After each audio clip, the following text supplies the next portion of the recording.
Viral istri gunduli pelakor di Oki, Sumatera Selatan. Pelakor laporkan istri sah ke polisi.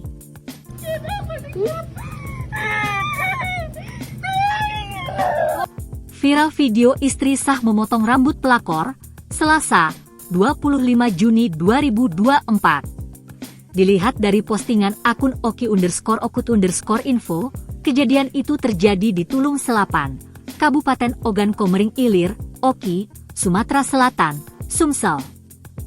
Pelaku versus istri sah di Kecamatan Tulung Selapan, tulis caption akun tersebut. Di dalam video berdurasi 2 menit itu, istri sah menduduki tubuh pelakor sambil memotong rambutnya. Wanita yang dipotong rambutnya nampak menjerit dan menangis saat rambutnya dipotong paksa oleh istri sah. Sedangkan istri sah terus memotong rambut pelakor sambil melontarkan kata-kata kasar. Kapolsek Tulung Selapan, AKP Budi Santoso membenarkan adanya peristiwa tersebut. Menurutnya kejadian tersebut telah dilaporkan oleh korban ke Polsek Tulung Selapan. Sudah ada laporan kejadian yang diduga penganiayaan yang masuk ke Polsek.